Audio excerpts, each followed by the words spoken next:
Om Namo Narayana. Welcome back. We are on chapter 30. Description by Lord Kapila Muni of adverse, fruitive actions. Lord Vishnu said, as a mass of clouds does not know the powerful influence of the wind, a person engaged in material consciousness does not know the powerful strength of the time factor by which he is being carried.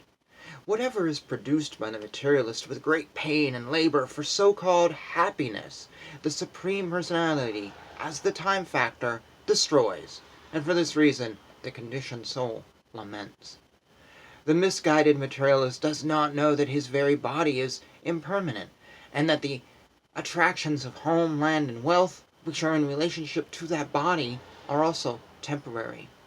Out of ignorance only, he thinks that everything is permanent. The living entity, in whatever species of life he appears, finds a particular type of satisfaction in that species, and he is never averse to being situated in such a condition. The conditioned living entity is satisfied in his own particular species of life, while deluded by the covering influence of the illusory energy. He feels little inclined to cast off his body, even when in hell, for he takes delight in hellish enjoyment. Such satisfaction with one's standard of living is due to deep-rooted attraction for body, wife, home, children, animals, wealth, and friends. In such association, the conditioned soul thinks himself quite perfect. Although he is always burning with anxiety, such a fool always performs all kinds of mischievous activities, with a hope which is never to be fulfilled, in order to maintain his so-called family and society. He gives heart and senses to a woman who falsely charms him with Maya. He enjoys solitary embraces and talking with her, and he is enchanted by the sweet words of the small children. The attached householder remains in his family life, which is full of diplomacy and politics. Always spreading miseries and controlled by acts of sense gratification, he acts just to counteract the reactions of all his miseries, and he can successfully counteract such miseries. He thinks that he is happy. He secures money by committing violence here and there, and although he employs it in the service of his family, he himself eats only a little portion of the food thus purchased, and he goes to hell for those whom he earned the money in such an irregular way. When he suffers reverses in occupation, he tries again and again to improve himself, but when he is baffled in all attempts and is ruined, he accepts money from others because of excessive greed. Thus the unfortunate man, unsuccessful in maintaining his family members, is bereft of all beauty. He always thinks of his failure, grieving very deeply. Seeing him unable to support them, his wife and others do not treat him with the same respect as before, even as miserly farmers do not accord the same treatment to their old and worn-out oxen. The foolish family man does not become averse to family life, although he is maintained by those whom he once maintained. Deformed by the influence of old age, he prepares himself to meet ultimate death. Thus he remains at home, just like a pet dog, and eats whatever is so negligently given to him.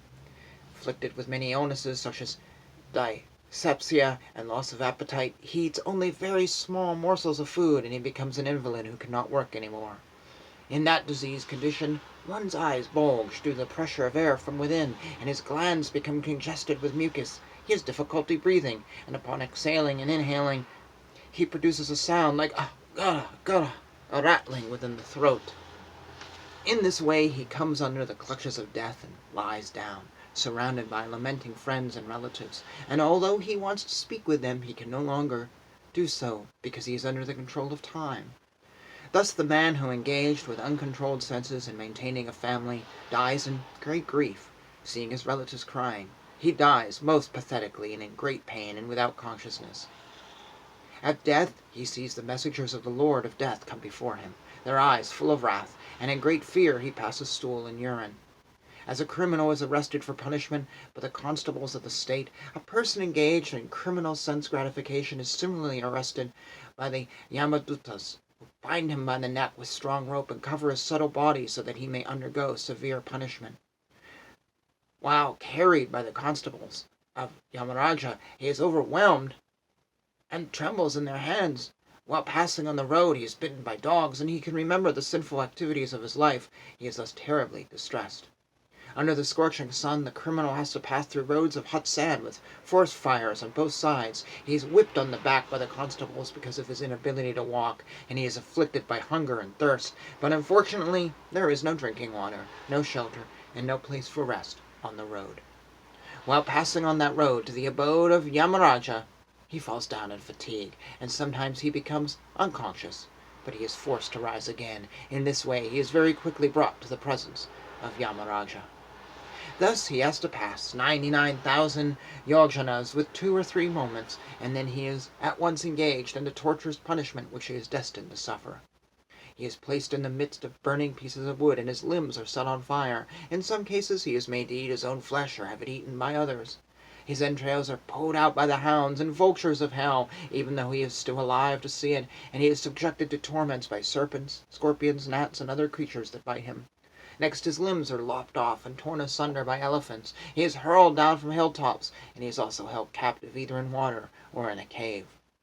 Men and women whose lives were built upon indulgence in illicit sex life are put into many kinds of miserable conditions in the hells known as Tamarisha, Tamarisa, and Nirvana. It is sometimes said that we experience hell or heaven on this planet, for hellish punishments are sometimes visible on this planet also. After leaving this body, the man who maintained himself and his family members by sinful activities suffers a hellish life, and his relatives suffer also. He goes alone to the darkest regions of hell after quitting the present body, and the money he acquired by envying other entities is the passage money with which he leaves this world. Thus, by arrangement of the Lord, the maintainer of kinsmen is put into a hellish condition to suffer for his sinful activities, like a man who has lost his wealth. Therefore, a person who is very eager to maintain his family and kinsmen simply by black methods carefully goes to the darkest region of hell, which is known as Anda Tanwistra. Having gone through all the miserable hellish conditions, and having passed in a regular order through the lowest forms of the animal life prior to human birth, and thus having been purged of his sins, one is reborn again as a human being on this earth. Wow, that was a heavy chapter that detailed 2 very distinct ideas, materialistic life and then hell.